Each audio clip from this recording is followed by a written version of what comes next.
Community radio ബെൻസിഗറിൽ ഇപ്പോൾ കഥാസാഗരം തയ്യാറാക്കി അവതരിപ്പിക്കുന്നത് ബോണി ജെ ബേസിൽ.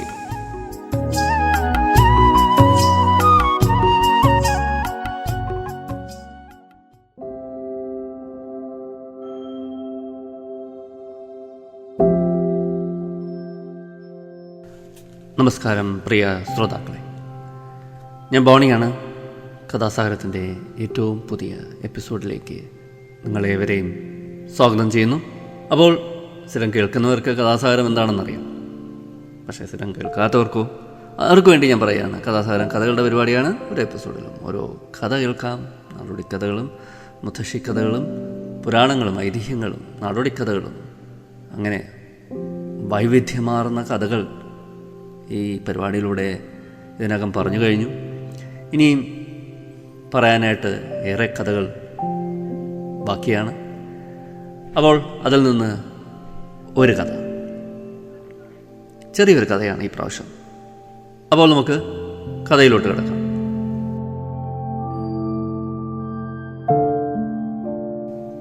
ആൽപ്സ് പർവ്വതനിരകളിൽ മഞ്ഞു പൊഴിയുന്ന കാലം.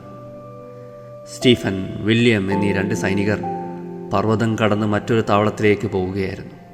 പെട്ടെന്ന് മഞ്ഞുവീഴ്ച കനത്തു. അസ്ഥി പോലും കോച്ചുന്ന തണുപ്പ്. തിരികെ പോകാനും പറ്റില്ല, കാരണം അവർ പകുതി ദൂരം പിന്നിട്ട് കഴിഞ്ഞിരുന്നു. നമുക്ക് ആ മഞ്ഞൊന്ന് മനസ്സിലോട്ട് കൊണ്ടുവരാം. എത്ര കഠിനമായ മഞ്ഞാണല്ലേ! ശരീരത്തിന് താങ്ങാൻ പറ്റുന്നതിലധികം തണുപ്പ്. അങ്ങനെ മരവിച്ച കാലുകൾ വലിച്ചു വെച്ച് അവർ മഞ്ഞിലൂടെ വേച്ചു നടന്നു. ഈ മഞ്ഞിൽ തന്നെ വീണ് മരിക്കാനാകും തങ്ങളുടെ വിധി, അവർ വിചാരിച്ചു. അപ്പോഴതാ എവിടെ നിന്നോ നേരിയ ഒരു കരച്ചിൽ. 2 പേരും സൂക്ഷിച്ചു നോക്കി. മഞ്ഞിനിടയിൽ അതാ ഒരു ആട്ടിൻകുട്ടി. അതിൻ്റെ പഞ്ഞിക്കെട്ട് പോലുള്ള രോമമാകെ മഞ്ഞു വീണ് കട്ട പിടിച്ചിരിക്കുന്നു. പാവം, നമുക്കിതിനെ കൂടി കൊണ്ടുപോകാം, സ്റ്റീഫൻ പറഞ്ഞു. ഈ തണുപ്പത്ത് തനിയെ നടക്കാൻ തന്നെ വയ്യ. അപ്പോഴാണ് ഈ നശിച്ച ജന്തുവിനെ കൂടി ചുമക്കുന്നത്. നീ ഇവിടെ നിന്നോ, ഞാൻ പോകുന്നു. വില്യം ദേഷ്യത്തോടെ വേഗം നടന്നുപോയി. ഇത് കണ്ട് സ്റ്റീഫന് സങ്കടം തോന്നി.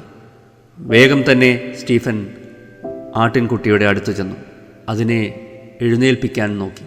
പക്ഷേ നിൽക്കാനാകാതെ അത് താഴെ വീണുപോയി. കാരണം അതിൻ്റെ ഒരു കാൽ ഒടിഞ്ഞിരുന്നു. അയാൾ വേഗം ആട്ടിൻകുട്ടിയുടെ ദേഹത്തുള്ള മഞ്ഞെല്ലാം തുടച്ചു കളഞ്ഞു. എന്നിട്ട് അതിനെ എടുത്ത് നെഞ്ചോടടുക്കി പിടിച്ച് അയാൾ മെല്ലെ നടന്നു. അങ്ങനെ കുറേ ദൂരം ചെന്നപ്പോൾ ഒരാൾ മഞ്ഞിൽ വീണ് കിടക്കുന്നത് സ്റ്റീഫൻ കണ്ടു. വില്യമായിരുന്നു അത്. അയാളുടെ അടുത്തേക്ക് സ്റ്റീഫൻ മെല്ലെ വേച്ച് നടന്നു. അടുത്തു ചെന്നപ്പോഴാണ് മനസ്സിലായത് അത് വില്യമായിരുന്നു. കൊടും തണുപ്പിൽ മരവിച്ച് തീരെ അവശനായി കഴിഞ്ഞിരുന്ന അയാൾ പെട്ടെന്ന് തൻ്റെ കയ്യിലിരുന്ന ആട്ടിൻകുട്ടിയെ സ്റ്റീഫൻ വില്യമിൻ്റെ ദേഹത്തോട് ചേർത്ത് വെച്ചു. എന്നിട്ട് വില്യമിൻ്റെ കൈത്തലങ്ങൾ തിരുമ്മി ചൂട് പിടിപ്പിക്കാൻ തുടങ്ങി. വൈകാതെ മരവിപ്പ് മാറി വില്യം എഴുന്നേറ്റിരുന്നു. വില്യം, വാസ്തവത്തിൽ എന്നെയും നിന്നെയും രക്ഷിച്ചത് ഈ ആട്ടിൻകുട്ടിയാണ്. അതിനെ നെഞ്ചോട് ചേർത്ത് പിടിച്ചപ്പോഴാണ് എനിക്ക് നടക്കാനുള്ള കരുത്ത് കിട്ടിയത്. അതിൻ്റെ കമ്പിളി രോമങ്ങൾ എനിക്ക് ചൂട് പകർന്നു. അതുപോലെ എൻ്റെ ദേഹത്തിൻ്റെ ചൂട് അതിനും ലഭിച്ചു. ഇപ്പോഴിതാ ഈ പാവം ആട്ടിൻകുട്ടി ചൂട് തന്ന് നിന്നെയും രക്ഷിച്ചിരിക്കുന്നു, സ്റ്റീഫൻ പറഞ്ഞു. ആപത്തിൽപ്പെട്ട ഒരു ജീവിയെ രക്ഷിച്ചാൽ ചിലപ്പോൾ അത് നമുക്ക് രക്ഷയായി മാറുമെന്ന് വില്യമിന് മനസ്സിലായി. ഇത്രയുമാണ് കഥ. എല്ലാ ജീവനും മഹത്തരമാണ്, എല്ലാ ജീവനും വിലപ്പെട്ടതാണ്.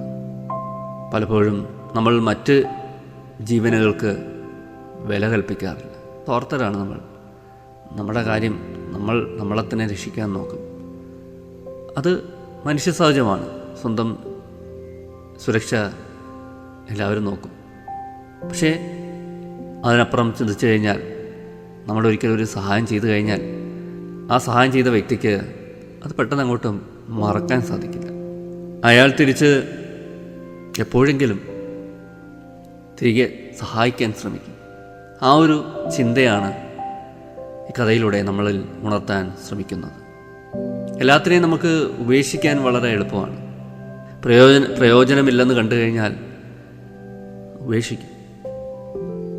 പ്രായം ചെന്ന കന്നുകാലികളൊക്കെ വടക്കേ ഇന്ത്യയിലൊക്കെ ഇങ്ങനെ സംരക്ഷിക്കാനുള്ള ശാലകളുണ്ട്. അവിടെ കിടന്ന് അത് ഭക്ഷണമില്ലാതെ വെള്ളമില്ലാതെ വൃത്തിഹീനമായ സാഹചര്യത്തിലൊക്കെ കിടന്ന് മരണത്തിന് കീഴടങ്ങുന്നത് പല മാധ്യമങ്ങളിലും നമ്മൾ കണ്ടതാണ്. ഈ കഥ വായിച്ചപ്പോൾ അനുബന്ധമായിട്ട് ഞാൻ ചില കാര്യങ്ങൾ കൂടി പറയാമെന്ന് വിചാരിച്ചു. നമ്മൾ പാഴാക്കാൻ ഭയങ്കര മിടുക്കരാണെന്ന് എനിക്കൊന്ന്. ഇപ്പോൾ സാധനങ്ങളൊക്കെ കൂടുതൽ അല്ലേ, നമുക്ക് അങ്ങനെ ഒരു വലിയൊരു ക്ഷാമമെന്നോ ദാരിദ്ര്യമെന്നോ എന്നും അങ്ങനെ പറയാൻ സാധിക്കില്ല.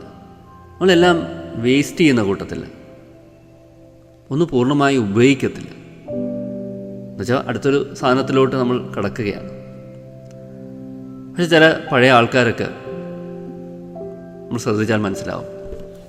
ഞാൻ ഈ ആട്ടിൻകുട്ടിയുടെ അവസ്ഥ കണ്ടപ്പോൾ അല്ലേ, അതിനൊരു ഇനി ഒന്നിനെ കൊള്ളത്തില്ല, അതിനെ ഉപേക്ഷിച്ച് പോകാനായിട്ടാണ് ഇവിടെ കഥയിൽ ഒരു കഥാപാത്രം നിർദ്ദേശിക്കുന്നത്. പക്ഷേ മറ്റേയാൾ അതിനെ എടുക്കുകയാണ്. അതുവഴി അയാൾക്കും ചൂട് ലഭിക്കുകയാണ്. അയാൾ തണുത്ത് മരവിച്ച് പോയില്ല. അതിൻ്റെ ആ രോമത്തിൽ നിന്നുള്ള ചൂടോ മറ്റുമൊക്കെ അദ്ദേഹത്തിൻ്റെ നെഞ്ചിൽ ഒരു പുതുജീവൻ നൽകി, പുതിയ ഉണർവ് നൽകി. വീണ് കിടന്ന തൻ്റെ സുഹൃത്തിനെയും അവസാനം ഉപേക്ഷിച്ചു പോയ സുഹൃത്തിനും അതൊരു താങ്ങായി, ഒരു സഹായമായി. ഇതൊക്കെ തന്നെ പലപ്പോഴും ഞാൻ അതിൽ നിന്ന് വിട്ട് ചിന്തിച്ച് വേറൊരു കാര്യത്തിലോട്ട് കിടക്കുകയാണ്. പഴയ ആൾക്കാരെയൊക്കെ ശ്രദ്ധിച്ചു കഴിഞ്ഞാൽ നമുക്ക് മനസ്സിലാവും, അവരൊന്നും കളയത്തില്ല. ചില പ്രായമായവരെയൊക്കെ ഒന്ന് നമ്മൾ നിരീക്ഷിച്ച് കഴിഞ്ഞാൽ ബ്ലേഡ് അല്ലേ, ഷേവ് ചെയ്യാൻ എടുത്തു കഴിഞ്ഞാൽ ആ ബ്ലേഡ് കുറേ ദിവസം ഉപയോഗിക്കും, പെട്ടെന്ന് അങ്ങോട്ട് ഉപേക്ഷിക്കില്ല. ഒരു കൃത്യമായൊരു കണക്കുണ്ട് അവർക്ക് കാണും. അത് വേണമെങ്കിൽ കുറിച്ച് വെക്കുകയും ചെയ്യും. ഇത്ര ദിവസം ആ ബ്ലേഡ് ഉപയോഗിക്കാം. എന്നിട്ടത് അതിൻ്റെ മൂർച്ചയെല്ലാം തീരുമ്പോഴേ അതെടുത്ത് കളയത്തുള്ളൂ. അതിനൊക്കെ തന്നെ ടൂത്ത് പേസ്റ്റ് തീരാറാവും, എന്നാലും നമ്മൾ വിടില്ല അതിനെ അല്ലേ. അത് നല്ലൊരു ശീലമാണ്, ഞാനതിനെ ഒരു മോശമായിട്ട് പറയില്ല. എവിടെയെങ്കിലുമൊക്കെ വെച്ച് എന്തെങ്കിലുമൊക്കെ കട്ടിയുള്ളത് വെച്ച് അത് പരത്തി എന്നെ ഞെക്കിപ്പിഴിഞ്ഞ് എൻ്റെ പൂർണ്ണ തോതിലുള്ള എല്ലാ പേസ്റ്റും പുറത്തെടുക്കും. അത് നല്ലതാണ്. പകുതി ട്യൂബ് ആകുമ്പോൾ എടുത്ത് കളയുന്ന എത്രയോ പേരുണ്ട്. അത് ധാരാളിത്തമാണ്. നമ്മളൊന്നിനെയും പൂർണ്ണമായി ഉപയോഗിക്കാത്തതിൻ്റെ ഒരു കുഴപ്പമാണ്. ചിലർ പാൽ കവർ മേടിച്ചിട്ട് അതിനകത്ത് ചൂടുവെള്ളം ഒഴിച്ച് ഒന്നും കൂടെയൊക്കെ ഒന്ന് കുലുക്കി ആ പാലും വെള്ളവും കൂടെ ചേർത്ത് വീണ്ടും ഒഴിക്കും. പ്രത്യേകിച്ച് ചായക്കടയിലൊക്കെ ചെന്ന് കഴിഞ്ഞാൽ ചായ കുടിക്കാൻ ചെന്നാൽ അത് ഒരു കാഴ്ചയാണ്. പക്ഷേ ചിലയിടത്തൊക്കെ ഇങ്ങനെ ഫ്രിഡ്ജിനകത്ത് ഇങ്ങനെ ചുറ്റി ഇട്ടിരിക്കും. കുറച്ച് പാല് ബാക്കി കാണും, അതങ്ങനെ കിടക്കും, പിന്നെ അതെടുത്ത് കളയും. അങ്ങനെയും കാണാം. ചിലരല്ലേ പാർസൽ വരുന്ന അല്ലെങ്കിൽ പാർസൽ മേടിക്കുമ്പോൾ കിട്ടുന്ന റബ്ബർ ബാൻഡ്, അല്ലെങ്കിൽ സാധനങ്ങൾ മേടിക്കുമ്പോൾ കിട്ടുന്ന റബ്ബർ ബാൻഡ് അല്ലെങ്കിൽ ചണം, ഇതെല്ലാം എടുത്ത് സൂക്ഷിച്ചു വെക്കും പിന്നെ ഒരു അവസരത്തിൽ ഉപയോഗിക്കാനായിട്ട്. അതൊരു നല്ലൊരു പ്രവണതയാണെന്ന് ഞാൻ പറയുമായിരുന്നു. ഭക്ഷണം വരുന്ന ഒരു അലൂമിനിയം ഫോയിൽ പോലും അല്ലേ എടുത്ത് വൃത്തിയാക്കി കഴുകിയിട്ട് സൂക്ഷിച്ചു വെക്കുന്നവരുണ്ട് പിന്നെ ഒരു അവസരത്തിൽ അത് ഉപയോഗിക്കാൻ വേണ്ടി. അങ്ങനെയും നമുക്ക് ചെയ്യാം. ഒന്നും പാഴല്ല, ഒരു ജീവനും പാടല്ല എന്ന് ഈ കഥയിൽ പറയുന്ന പോലെ ഒരു വസ്തുവും പാടല്ല. അങ്ങനെ ഒരു ചിന്ത കൂടി ഈ അവസരത്തിൽ പറയണമെന്ന് തോന്നി. നമ്മളൊരു കടയിൽ ചെന്നിട്ട് കരിയാപ്പില ചോദിച്ചു വാങ്ങാറുണ്ട് അല്ലേ, പച്ചക്കറിയൊക്കെ വാങ്ങിച്ചിട്ട് കരിയാപ്പില ചോദിച്ചു വാങ്ങാറുണ്ട് നമ്മൾ അല്ലേ. അതൊരു ബാർഗൈനിങ് ആണ്, വിലപേശലിൻ്റെ ഭാഗമാണ്. മാക്സിമം നമ്മൾ അല്ലേ നമ്മുടെ ബഡ്ജറ്റ് കുറയ്ക്കാനുള്ള ശ്രമമാണ്. ഇതൊക്കെ തന്നെ വില പേശി വാങ്ങിക്കുന്ന എത്രയോ പേരുണ്ട്, ലാഭിക്കാൻ വേണ്ടിയിട്ടാണ്. ഒന്നും വെറുതെ ആവില്ല, ഒന്നും പാടല്ല എന്നുള്ള തെളിയിക്കാൻ വേണ്ടിയിട്ട് കൂടിയാണ്. അതങ്ങനെ സോപ്പ് എല്ലാം പൂർണ്ണമായി തേച്ച് കുളിച്ചത് പൂർണ്ണമായിട്ട് ഉപയോഗിക്കാൻ ശ്രമിക്കുക. ചിലരത് ചെയ്യത്തില്ല, കുറച്ചൊക്കെ ആകുമ്പോൾ അവസാനമാകുമ്പോൾ എടുത്താൽ കളയും. അങ്ങനെയെല്ലാം കിട്ടുന്ന പിന്നുകൾ അതെല്ലാം എടുത്ത് സൂക്ഷിച്ച് വെച്ച് അത് വീണ്ടും ഉപയോഗിക്കുന്നൊരു പ്രവണത. ഇതിനൊക്കെ നമുക്ക് എന്തൊക്കെ ലാഭിക്കാം ചുറ്റും നമ്മൾ നോക്കിക്കഴിഞ്ഞാൽ. പുതിയ തലമുറയും മോശമല്ല, അവർക്ക് എവിടെ വൈഫൈ ഫ്രീ ആയിട്ട് കിട്ടുന്നതെന്നറിയാം. അങ്ങനെയും അല്ലേ ചെറുപ്പക്കാരുണ്ട് നമ്മുടെ ഇടയിൽ. ഡെബിറ്റ് കാർഡ് എവിടെ അല്ലെങ്കിൽ ഏത് കടയിൽ സാധനം മേടിച്ചാൽ അതിൽ നിന്ന് പോയിൻറ്റ്സ് കിട്ടുമെന്നറിയാം, അല്ലെങ്കിൽ അവിടെ നിന്ന് ഡിസ്കൗണ്ട് കിട്ടുമെന്നറിയാം, റിവാർഡ് കിട്ടുമെന്നറിയാം. അതൊക്കെ ഉപയോഗിക്കുന്നവരുണ്ട്. ചിലർ ജോലി സ്ഥലത്തേക്ക് മറ്റുള്ളവരുടെ കാറിൽ സഞ്ചരിച്ച് അങ്ങനെ ലാഭം ഉണ്ടാക്കുന്നുണ്ട്. കാർ പൂളിംഗ് എന്ന് പറയും. ഇന്ന് ഒരാൾ കാർ എടുക്കുന്നു, അടുത്ത ദിവസം വേറൊരാൾ കാർ എടുക്കുന്നു. അപ്പോൾ അതൊരു പ്രകൃതിക്കും അത് നല്ലതാണ്. പെട്രോൾ ഇന്ധനം കത്തിച്ച് വായു മലിനീകരണം ഉണ്ടാക്കേണ്ട, അല്ലെങ്കിൽ ഈ പെട്രോളും ഡീസലും ഒക്കെ കത്തിച്ച് ഉണ്ടാകുന്ന വായു മലിനീകരണം ഇന്ന് വളരെ പ്രയാസങ്ങൾ സൃഷ്ടിക്കുന്നുണ്ട്. ആരോഗ്യപരമായിട്ടായാലും മറ്റെല്ലാം കൊണ്ട് തന്നെ നമ്മുടെ ചൂട് വർദ്ധിക്കുന്നു, അന്തരീക്ഷ ഊഷ്മാവ് വർദ്ധിക്കുന്നു, അങ്ങനെ അന്തരീക്ഷ മലിനീകരണം ഉണ്ടാക്കുന്നു. അതിനൊക്കെ അന്തരീക്ഷ താപം വർദ്ധിക്കുന്നു. അങ്ങനെ ഒട്ടേറെ ദോഷങ്ങൾ അതിനുണ്ട്. അപ്പോൾ അങ്ങനെ ഒരു കാർ പൂളിംഗ് വഴിയൊക്കെ എത്രമാത്രം ഇന്ധനം കത്തിമാറുന്നത് നമുക്ക് കുറയ്ക്കാൻ സാധിക്കും, അതുമൊക്കെ ഒരു മാർഗമാണ്. അപ്പോൾ ശകലം പിശുക്ക് അതൊരു പിശുക്കായിട്ട് തോന്നുമെങ്കിലും ഒട്ടേറെ ഗുണങ്ങൾ ചെയ്യുന്നുണ്ട് സമൂഹത്തിനും പ്രകൃതിക്കും ഒക്കെ. എന്തായാലും ഞാൻ ദീർഘിപ്പിക്കുന്നില്ല. ഇന്നത്തെ കഥാസാരം ഞാൻ ഇവിടെ അവസാനിപ്പിക്കുന്നു. അടുത്ത എപ്പിസോഡിൽ പുതിയൊരു കഥയും പുതിയ കുറച്ച് വിശേഷങ്ങളുമായി വീണ്ടും നമുക്ക് കേട്ടുമുട്ടാം. തൽക്കാലം ഇവിടെ വാങ്ങുന്നു. Signing off, Boney.